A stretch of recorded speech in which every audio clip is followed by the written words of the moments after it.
C'est la dernière ligne droite. Le semi-marathon est dans un peu plus d'une semaine et je pense qu'il est temps de se poser les dernières questions, c'est-à-dire aborder la préparation de la dernière semaine. Sincèrement, elle me paraît beaucoup plus effrayante que toutes les autres et surtout, ma prépa a été très compliquée et tronquée par des douleurs, donc cette dernière semaine me semble absolument primordiale. Je pense que j'ai tout mis de mon côté pour aborder cette course de la meilleure des manières. J'ai essayé d'adapter mon alimentation et de mieux dormir, ce qui n'a pas été facile parce que mon rythme était intense ces dernières semaines. Je me suis fait accompagner par un professionnel de la course à pied pour mon planning d'entraînement. On m'a donné des tips pour me booster les jours où c'était plus compliqué et mon kiné m'a accompagné dans cette aventure. Mais comme c'est ma première course, je ne sais pas s'il y a des choses particulières à savoir ou à faire juste avant le jour J. Et je ne veux pas tout gâcher sur la dernière semaine. J'ai donc décidé de retourner voir Johan, qui m'avait coaché il y a plusieurs semaines et qui m'avait conseillé sur mon plan d'entraînement. Les courses, il les connaît, il en a fait plein, et je sais qu'il est plus que rodé sur les bons gestes ou les bonnes habitudes à prendre juste avant une course. Je lui ai donné rendez-vous à Paris pour un petit débrief. On y va!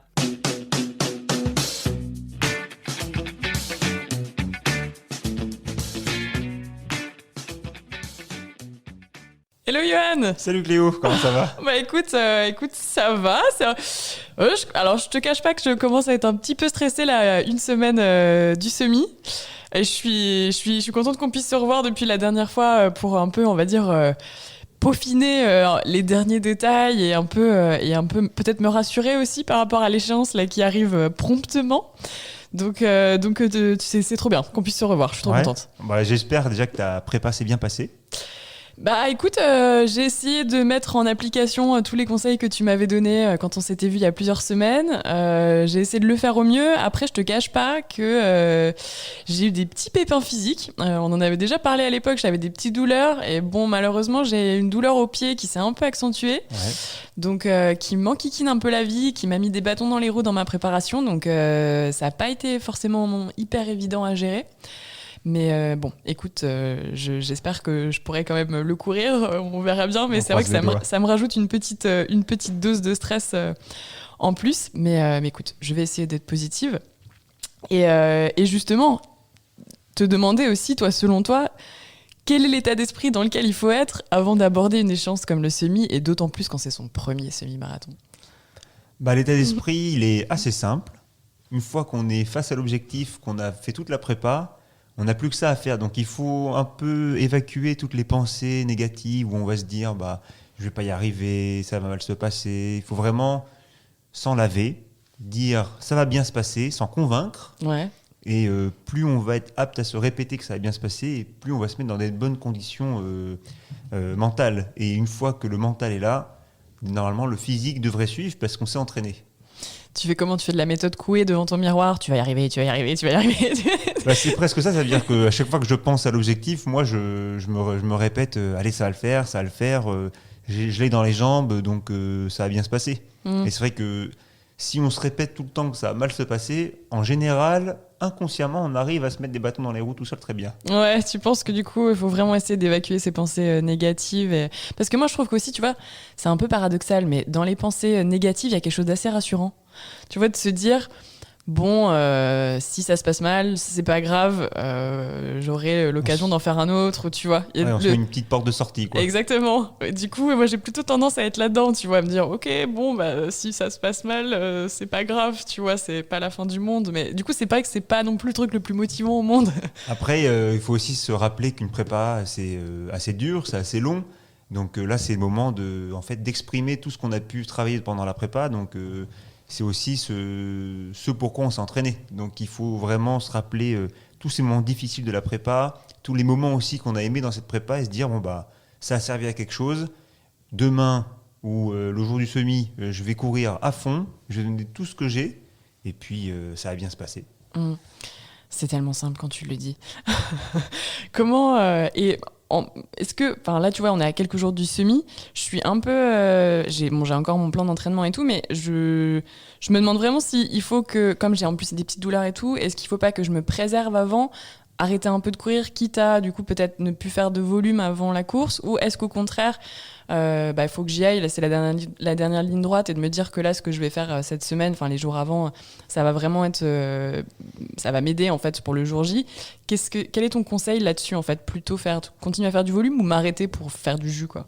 La dernière semaine, il vaut mieux s'arrêter pour faire du jus, c'est-à-dire qu'on va diminuer son volume de course pour avoir un petit peu plus d'énergie le jour J, puis aussi avoir plus d'envie. Parce que c'est vrai que quand on court souvent de manière répétée, l'envie diminue un petit peu. Donc le jour J, il faut qu'on retrouve cette appétence pour la course à pied. Donc on va un petit peu s'arrêter pour se donner faim, quoi. Et donc comme ça, le jour du semi, tu seras prête à courir et à en découdre. Ouais. Et après, sur la question du volume, c'est que typiquement, c'est pas la dernière semaine qu'on va arriver à tirer une progression très importante.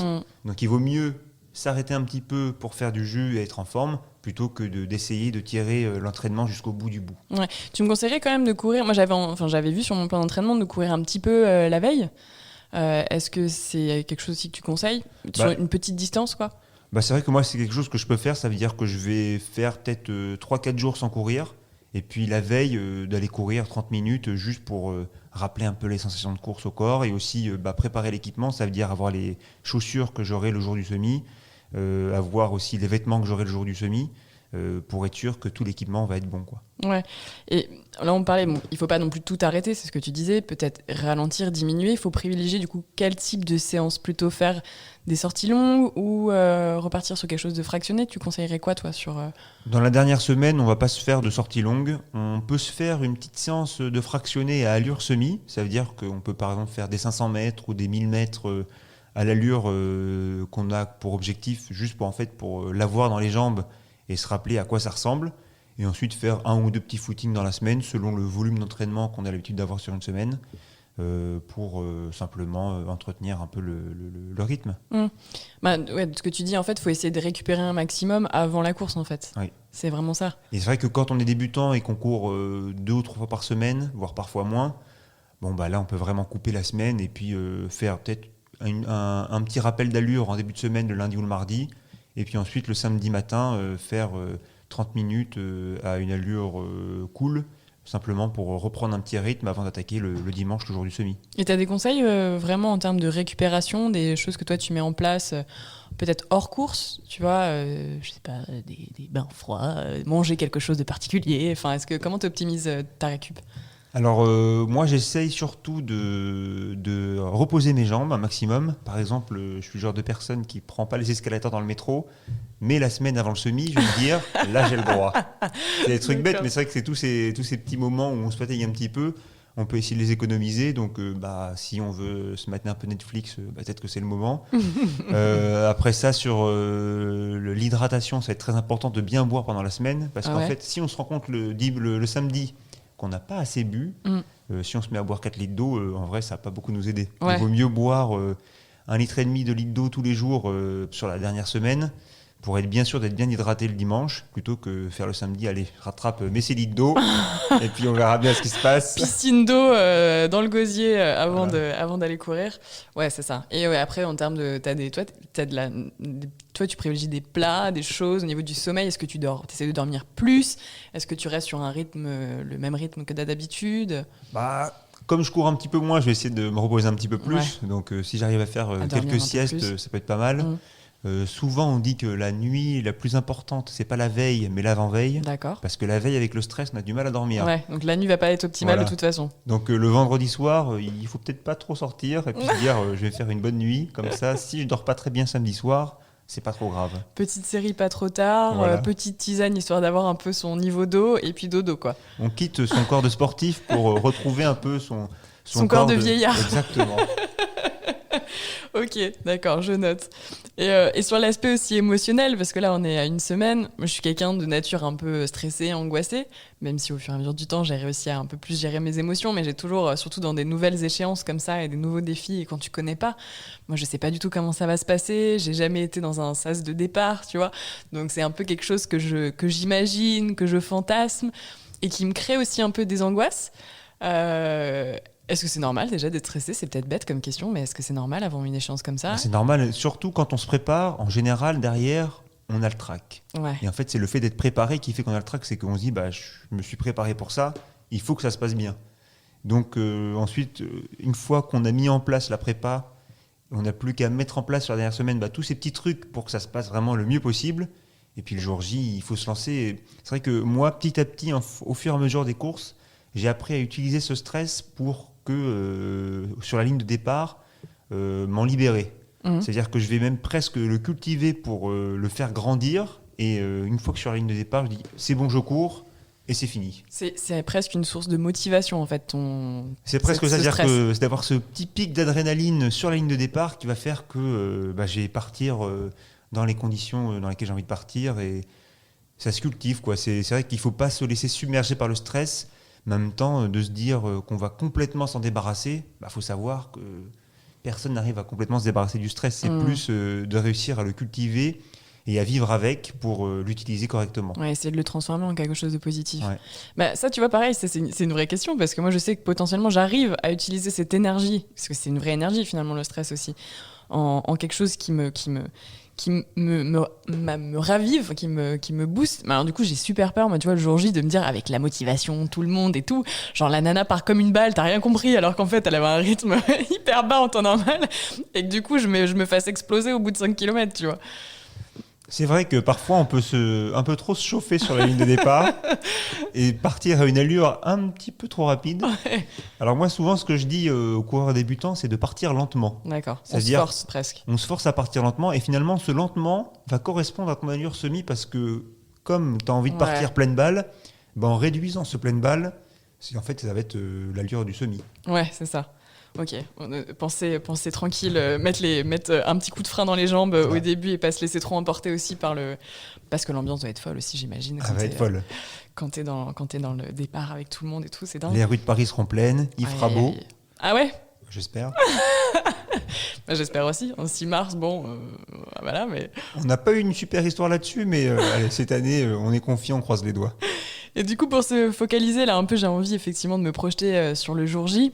Quels sont tes conseils vraiment juste avant la course? C'est-à-dire que qu'est-ce que tu me conseillerais, par exemple, pour être bien échauffé? Parce que, pareil, je ne l'ai jamais fait, mais j'imagine que t'attends, donc t'es pas forcément, tu restes dans le froid pendant un certain temps avant le départ de la course.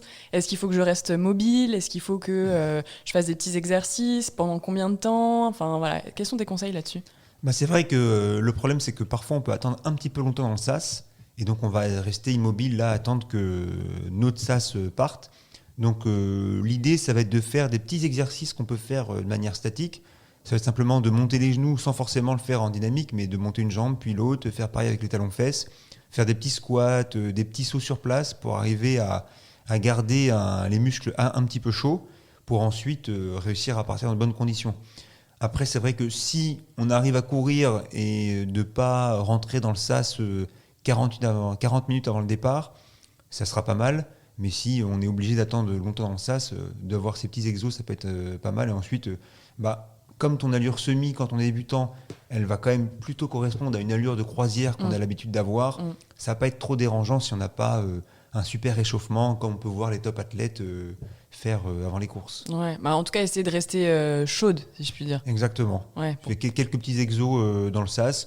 Pas forcément des exos qui vont être très impactants physiquement, mais d'un petit peu garder les muscles actifs. On en parlait un peu avant, mais du coup, quelle est la stratégie à adopter? C'est vrai que tu me disais, faut pas partir trop vite, parce que sinon, tu vas te cramer. Sur 20 km comme ça, comment essayer de gérer au mieux sa course quand on n'a pas l'habitude, quand on n'a aucun repère, parce qu'on ne l'a jamais fait, moi, j'ai l'habitude de courir à côté de chez moi, donc c'est un environnement que je connais, qui est tout le temps le même. Je connais mes distances, et du coup, je sais, par exemple, quand j'arrive à tel endroit, que ça fait 10 km que je cours, ou là, c'est sur un circuit que j'aurais jamais fait. Je sais pas du tout en termes de distance comment je vais gérer ça. Quels sont tes conseils là-dessus?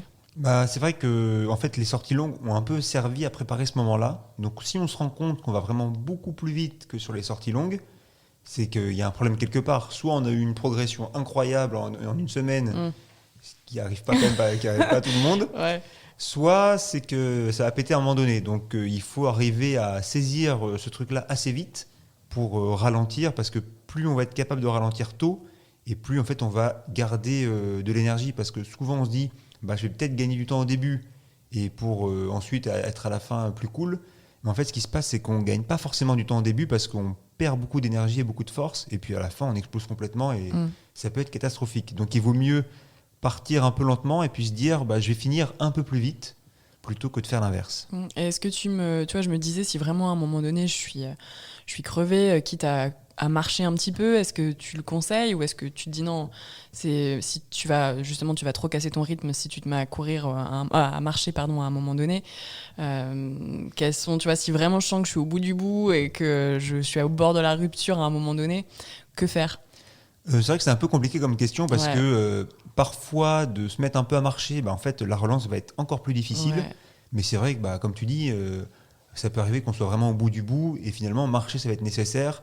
Et puis peut-être en fait de se donner un petit objectif, ça veut dire je marche jusqu'à tel arbre, jusqu'à tel poteau, pour en fait pas se laisser marcher pendant plusieurs kilomètres parce que ça va devenir quelque chose de très très long. Mais d'avoir ce petit objectif physique, de se dire allez, je marche jusqu'au ce monsieur là-bas qui a sa banderole et à partir de lui je me remets à courir et en fait ça va un peu nous donner l'obligation de se remettre à courir et de relancer la course comme ça. Ouais, donc tu me conseilles de voir Jean-Marc sur le côté Exactement. Et à partir du moment où je passe Jean-Marc, je redémarre. Exactement. Allez Jean-Marc, encourage-nous. Et comment faire pour être justement aussi à l'écoute de son corps et de ses sensations pendant la course ? Parce que c'est pas forcément évident. Il y a peut-être des choses qui vont te traverser, diverses et variées, des choses positives, des choses négatives. Comment vraiment rester connecté à ça pour optimiser ta course et pas en faire une souffrance extrême, quoi ? C'est vrai que quand on est débutant, du coup, on a un peu moins l'expérience de ce qui se passe physiquement. Moi, j'essaie quand même de me raccrocher à ce que j'ai pu vivre à l'entraînement, de me dire, est-ce que c'est une douleur ou une souffrance, entre guillemets, que j'ai déjà connue ? Et dans ce cas-là, je sais que je vais pouvoir passer outre. Soit, sinon, ça va être quelque chose de vraiment nouveau. Et là, il faut peut-être se poser la question, est-ce que c'est normal de continuer avec ça ?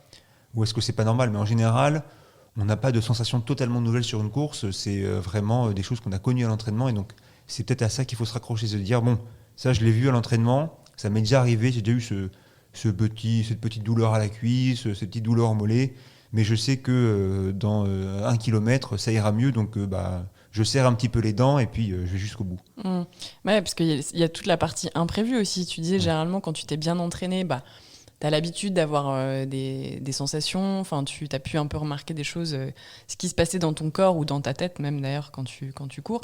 Mais bon, j'ai toujours l'impression que c'est dans les moments clés qu'il se passe toujours des trucs improbables, tu vois, ou des imprévus. Je me dis même, tu vois, c'est très bête, mais si j'ai envie de faire pipi à un moment donné, comment je gère ça, tu vois, parce que psychologiquement c'est compliqué, c'est bête à dire, tu vois, mais comment tu gères l'imprévu comme ça ? Alors, si tu as vraiment envie de faire pipi, arrête-toi de faire pipi.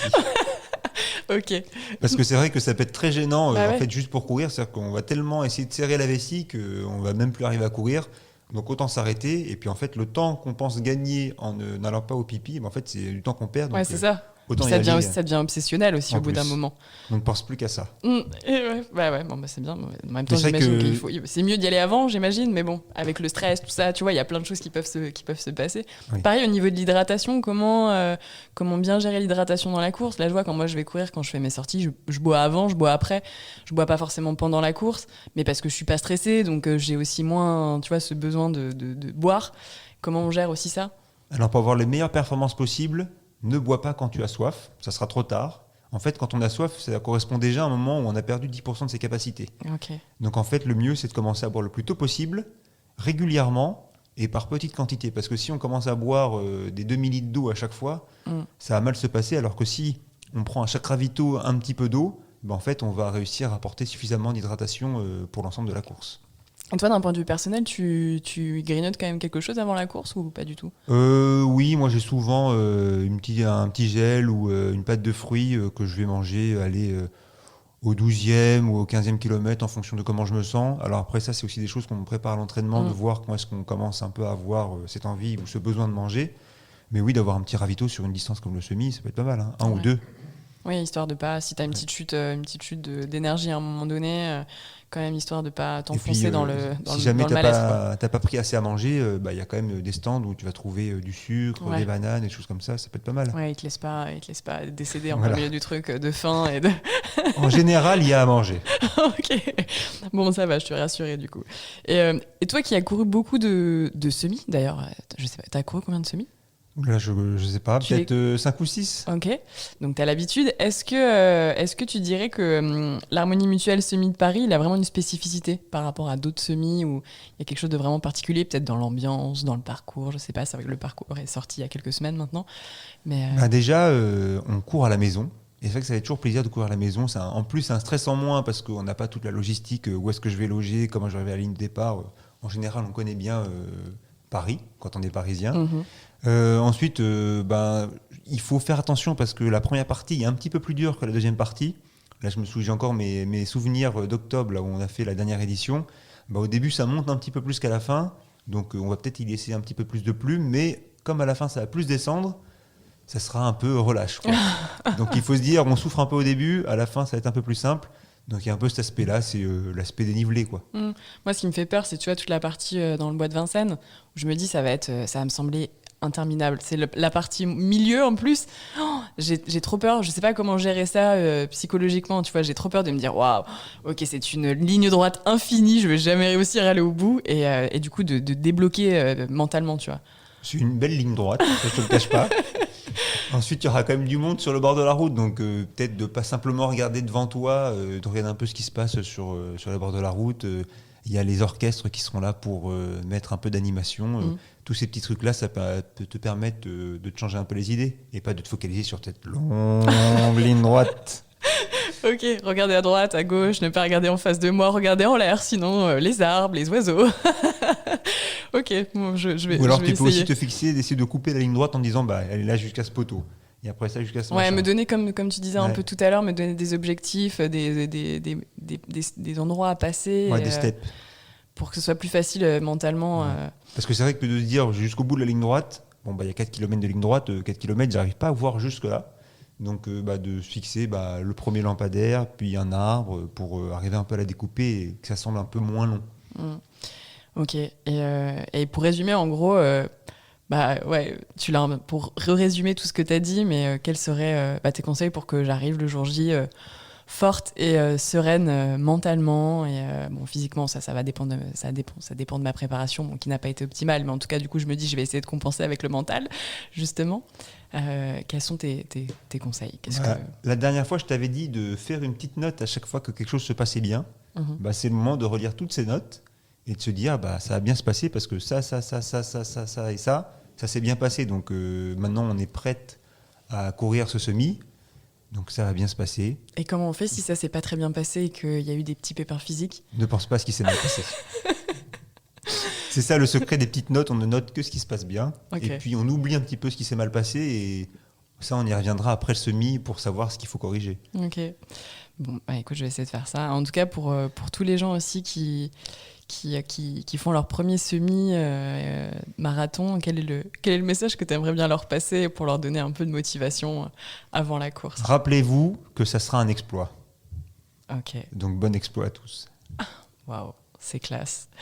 Écoute, c'est top. Écoute, bon, ça m'a motivée. Je vais essayer de gérer mes émotions au mieux et en espérant que ma petite douleur ne soit pas fatale. Et puis d'essayer de prendre du plaisir pendant la course, quoi. C'est le plus important, c'est le plaisir pendant la course. Ouais, on se croisera pas, hein, forcément, parce que j'imagine que tu iras beaucoup plus vite que moi de toute façon. Écoute, peut-être pas. Peut-être que tu vas te surprendre Bien sûr. et que je te verrai passer. Tout le monde y croit. Tous les gens qui ont suivi ce podcast se doutent bien que là, je suis maintenant sur un niveau absolument extraordinaire et de compétition, au moins. Voilà. Merci beaucoup, Yoann, en tout cas, pour tes conseils. Merci pour la dernière fois. Merci pour maintenant. C'était cool d'avoir ce suivi avec toi. Et ça m'a permis aussi de me rassurer. J'espère que ça a pu aider aussi les gens dans leur préparation et que ça a pu peut-être les sécuriser ou leur donner des tips pour que leur préparation soit encore plus optimale. Donc, merci beaucoup à toi. Il n'y a pas de quoi, Cléo. Je te souhaite une bonne course. Merci. Et puis je souhaite une bonne course à tous ceux qui nous écoutent. Et moi aussi. Bon courage à tous. Allez, bon courage et à bientôt. Merci beaucoup. Bon, je ne vous cache pas que cet épisode a été enregistré il y a quelques jours et que depuis ma situation a encore évolué. La douleur que j'avais au pied s'est intensifiée et m'empêche de marcher correctement. Je boite depuis plusieurs jours et j'ai donc dû complètement arrêter la course à pied. Passage par la case radio, puis IRM dans quelques jours. Et oui, même si on essaye de tout mettre de son côté pour atteindre son objectif, on ne sait malheureusement pas ce qui peut arriver. Et là, la vie me le montre très clairement. On verra ce que les examens me réservent, mais j'espère en tout cas que les conseils de Johan pourront vous éclairer sur cette dernière ligne droite et vous faire aborder la course plus sereinement.